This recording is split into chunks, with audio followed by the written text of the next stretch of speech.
అందరికీ సంక్రాంతి శుభాకాంక్షలు. ఇవాళ సంక్రాంతి తెల్లవారుజామున నేను సంక్రాంతికి వస్తున్నాం, సినిమాకి వెళ్ళిపోతున్నాం.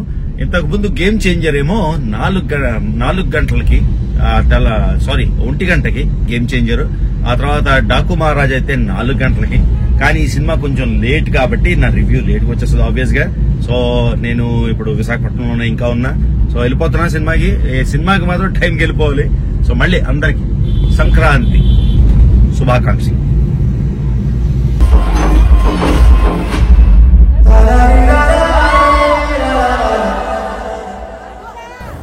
సో 3 సినిమాలు చూసేసాను కదా. 3 సినిమాల్లోని క్లియర్ గా విన్నర్ ఎవరు నేను ఈ వీడియో చివరి చెప్తాను. నేను గేమ్ చేంజర్ చూసాం, డాకు మహారాజ్ చూసాం, సంక్రాంతి కోసం చూసాం.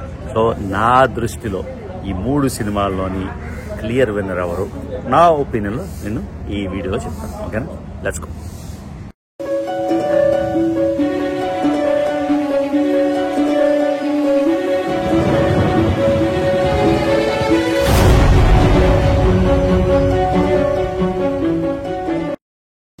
సో గాయ్స్, పొద్దునే బయలుదేరి మొత్తానికి వచ్చి వెంకీ మామ సినిమా చూసేసాం. సో సినిమా గురించి ఏం చెప్పాలి, ఎక్స్పెక్టేషన్స్ ఎప్పుడు ఈవెన్ గానే ఉంటాయి. అంటే డాకు మహారాజ్ లాగో గేమ్ చేంజర్ లాగో ఏమవుతుంది హిట్ ఫ్లాప్ అలా అనుకోవడానికి లేదు. ఎందుకంటే అన్ని అనిల్ రావిపూడి సినిమాలు స్మూత్ గా వెళ్తాయి. So typical Anil Ravipudi cinema. So family entertainer, అన్ని రకాలు ఉంటాయి.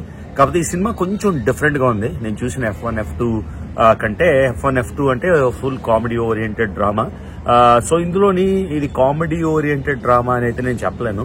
అంటే కామెడీ జనాలు ఆఫ్ కోర్స్ థియేటర్లో నవ్వుతున్నారు కాబట్టి అది కామెడీ అనుకోలేను. కానీ ఓవరాల్ గా ఏంటంటే ఒక ఫ్యామిలీ ఎంటర్టైనర్ ఫర్ షూర్. అన్ని రకాలు సమ్మేళితమై ఉన్నాయి సినిమాలోని. So the casting is good. Venky చిన్నప్పుడు అంతా వెంకీ సినిమాలు చూసి పెరిగాం. బొబ్బిల్ రాజా గానీ, లేకపోతే శత్రువు గానీ, సూర్య IPS గానీ. నాకు ఓన్లీ బాధ ఏంటంటే ఆఖరికి వెంకటేష్ ని ఒక కామెడీ హీరోగా చేసేసారు. యాక్షన్ ఇలాంటి సినిమాలు లేవు. క్షణం ఎన్ని సినిమాలు ఉన్నాయో వెంకటేష్వి. మేము చిన్నప్పుడు చూసి వి గ్రూ అప్ కదా. కానీ ఆఖరికి వెంకీ కొంచెం కామెడీ యాక్టర్ లాగా, ఇందులో అయితే కామెడీ యాక్టర్ లాగా లేదు. కాకపోతే వెంకటేష్ గారి timing amazing. Is a nice actor, great actor. So బాగా అయింది. ఆ కాస్టింగ్ కూడా బాగుంది. మీనాక్షి చౌదరి ప్లస్ ఐశ్వర్య ముగ్గురు బాగా సెట్ అయ్యారు. సో కాస్టింగ్ పర్ఫెక్ట్ ఉంది. కొన్ని బిట్స్ ఉన్నాయి. ఒక కిడ్నాప్ డ్రామా. ఆ కిడ్నాప్ డ్రామాలోని కొంచెం ప్రీవియస్ లవ్ స్టోరీ. హీరోయిన్లు మీనాక్షి చౌదరి అండ్ ఐశ్వర్య ఇద్దరు బాగా చేశారు. మీనాక్షి చౌదరి ఎక్సెల్డ్, అంటే ఒక ఏస్ యాక్టర్స్ లా చేసింది. ఐశ్వర్య రాజేష్ మనకు తెలుసు, తమిళ్లోని చాలా popular. So she also perform very well. Side characters అంటే చిన్న క్యారెక్టర్స్ ఉన్న వాళ్ళందరూ బాగా పర్ఫార్మ్ చేశారు. సినిమా అంతా ఓవరాల్ గా ఎంటర్టైనింగ్ ఉంది. కానీ నాకైతే ఏదో మోజో మిస్సింగ్. ఏం మిస్సింగో తెలియదు కానీ ఏదో మిస్సింగ్. F1, F2 లెవెల్లో అయితే నాకు అనిపించలేదు. F1, F2 అయితే అసలు ఒక లెవెల్లో ఊపేసింది. ఎన్నిసార్లు 2 సార్లు 3 సార్లు చూసినా కూడా. సో ఇదైతే చెప్పా కదా, ఫ్రీగా ఫ్లో అయిపోయింది. ఎంటర్టైనింగ్ ఉంది. కానీ సమ్ ఎక్స్ట్రా పంచ్ అయితే మిస్సింగ్. సో ఏం ఎక్స్ట్రా పంచ్ మిస్సింగ్ నాకు తెలియదు. కానీ once again kudos to Anil Ravipudi. ప్రతిసారి కూడా ఫ్యామిలీ ఎంటర్టైనర్ చేసి ఫ్యామిలీ అంతా కూడా అన్ని రకాలు మాసెస్ చూడడానికి వచ్చే సినిమాలు ఆయన క్రియేట్ చేస్తారు. సో వన్స్ అగైన్ ఆయన సక్సెస్ఫుల్ గా అందరూ వచ్చే మాస్ అది క్రియేట్ చేశారు. 2 సాంగ్స్ ఉన్నాయి. గోదావరి గట్టు మీద రమణ గోగుల ఇస్ బ్యాక్. రమణ గోగుల పాటలు కూడా బాగుంటాయి. So is back, good to hear him again. తర్వాత వెంకీది ఆ పాట ఒకటి ఉంటుంది కదా, వెంకటేష్ గారు ఆయన పాడిన పాట, అది కూడా ఎంటర్టైనింగ్. అది ఆ పాట అది బాగుంది. 2 పాటలు, ఇంకో పాట ఓకే. సో 2 పాటలు బాగున్నాయి. ఓవరాల్ గా ఫ్యామిలీ ఎంటర్టైనర్. స్టోరీ ఉంది. క్యారెక్టర్స్ అన్ని ఇందాక సైడ్ యాక్టర్స్ కాదు, I mean side just regular characters. అంతా కుదిరింది. గోదావరి జిల్లాలో కోనసీమ చూపించారు. కొన్ని దగ్గర హరిద్వార్, రిషికేశ్ చూపించారు. అన్ని లొకేషన్స్ బాగున్నాయి. మ్యూజిక్ బాగుంది.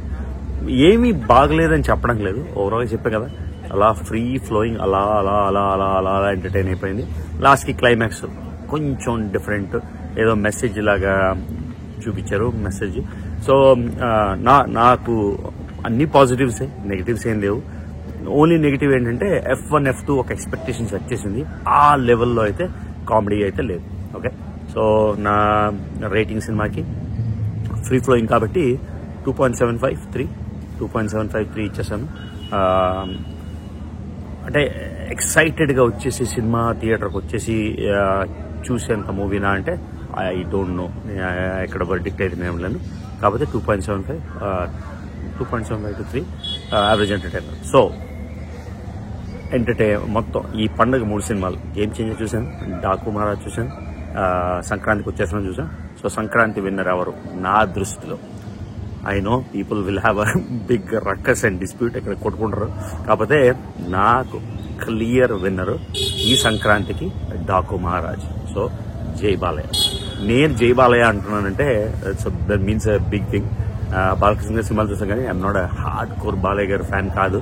బాలకృష్ణ గారి సినిమాలు చిన్నప్పటి నుంచి కూడా ఎక్కువ చూసేవాడిని కాదు. సో ఈ 3 సినిమాల్లోని నాకైతే clear winner Daaku Maharaj. And once again జై బాలయ్య. ఓకేనా? ఆల్రైట్. సో ఏదో సినిమాని తగ్గించడానికి అలాగేం కాదు, మళ్ళీ చెప్తాను కదా once again, Anil Ravipudi is an excellent director. ఇలా హోల్సమ్ ఎంటర్టైన్మెంట్ ఈ రోజులో ఇవ్వడం చాలా కష్టం.